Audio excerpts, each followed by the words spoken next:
അന്വേഷണവും ക്രമസമാധാന പാലനവും ഇത് രണ്ടാക്കിയിട്ട് വേണം നിശ്ചയിക്കേണ്ടതെന്നുള്ള ഒരു സംഗതി നിലനിൽക്കുന്നില്ലേ? ആ നിർദ്ദേശം ഞാൻ പോലീസിൽ വന്ന കാലത്ത് കേൾക്കുന്ന ഒരു സാധനമാണ്. അന്ന് വന്ന സാധനം ശരിക്കും വേണ്ട സാധനമാണ്. നമ്മളൊരു കേസ് അന്വേഷിക്കാൻ വേണ്ടി നമ്മളെ ചുമതലപ്പെടുത്തിയിട്ടുണ്ട്. ഒന്നല്ല, ഒരു പോലീസുകാരുടെ കയ്യിൽ തിരക്കുള്ള ശേഷം ഫറോക്ക് ആകുമ്പോൾ 12-13 കേസൊക്കെയാണ് നമ്മുടെ കയ്യിൽ ഉണ്ടാവുന്നത്. അപ്പൊ നമ്മൾ ഈ കേസ് എഴുതാൻ ഒരാളുടെ കയ്യിൽ ഉണ്ടാവുന്നത്.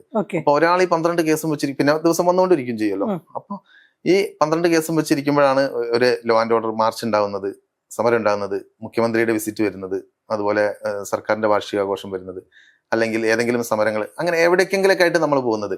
പിന്നെ നമുക്കത് എഴുതാനുള്ള സമയമില്ല. പിന്നെ ഈ മാസാവസാനം ഇരുന്നിട്ട് ഒരു 25-ാം തീയതിക്കൊക്കെ ശേഷം കുത്തിയിരുന്ന് എഴുതി തീർക്കണം ഫയൽ. അന്വേഷണം നടത്തില്ല, ഫയൽ എഴുതി തീർക്കുക എന്നുള്ളതാണ് അവിടെ നടക്കുന്ന സംഭവം. ഫയൽ എങ്ങനെയെങ്കിലും എഴുതി തീർത്തിട്ട് കുറച്ച് എണ്ണം കുറയ്ക്കും. ഇതിന് ടൈം വെച്ചിട്ടുണ്ടാവോ? ഡെഡ്ലൈൻ ഒക്കെ വെച്ചിട്ടുണ്ടാവോ? 31-ാം തീയതിന്റെ ഉള്ളിൽ എണ്ണം കുറയ്ക്കാൻ വേണ്ടി മാസം തോറും കണക്കെടുക്കുമ്പോൾ അന്വേഷണം പെൻഡിങ് കേസുകളുടെ എണ്ണം കുറയ്ക്കാൻ വേണ്ടിയിട്ട് നമ്മൾ അത് എഴുതി തീർത്തങ്ങ് കൊടുക്കുക ചെയ്യുന്നത്. അപ്പൊ അതുകൊണ്ട് തന്നെ കൃത്യമായിട്ടൊരു ക്രോസിംഗ് ഒക്കെ വന്നു കഴിഞ്ഞാൽ കോടതിയിൽ പല കേസും പൊട്ടിപ്പോകുന്നത്. ഈ ആൾക്കാരുടെ അടുത്ത്, അപ്പൊ ഈ ആൾക്കാരെ സംബന്ധിച്ച് നമ്മള് ലേമൻ ആണല്ലോ, അവരെ സംബന്ധിച്ച് നമ്മൾ പ്രതീക്ഷയോട് കൂടിയിട്ട് കൊടുക്കുന്ന കേസുകളായിരിക്കില്ലേ? അപ്പോൾ അതിനകത്ത് പ്രോപ്പർ ആയിട്ടുള്ള അന്വേഷണം ഒന്നും നടക്കുന്നില്ല എന്ന് പറയുമ്പോൾ നമുക്ക് ഉണ്ടാവുന്ന ഒരു ആദ്യം ഉണ്ടാവുമല്ലോ. അത് എങ്ങനെയാണ്? അപ്പോ അതാണ് പോലീസ്, ഒരു ആത്മാർത്ഥതയുള്ള പോലീസുകാരൻ പോലീസ് സ്റ്റേഷനിൽ നേരിടുന്ന ഏറ്റവും വലിയ സമ്മർദ്ദം അതാണ്.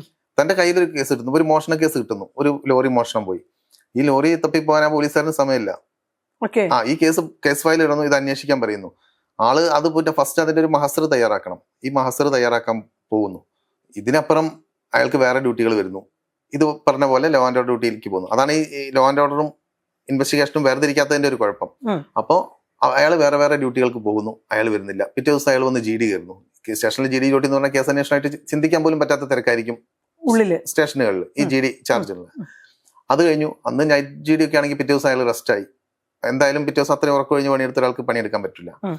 അത് കഴിഞ്ഞ് വീണ്ടും വരുന്നു. അപ്പോഴത്തേക്കും 2 ദിവസം കഴിഞ്ഞു, ലോറി പൊളിച്ചു വെക്കേണ്ട സമയം കഴിഞ്ഞു.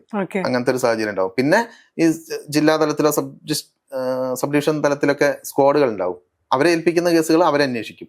പക്ഷെ ഈ യഥാർത്ഥത്തിൽ കേസ് അന്വേഷിക്കുന്ന ഉദ്യോഗസ്ഥന് ഇതിന് സമയം കിട്ടൂല.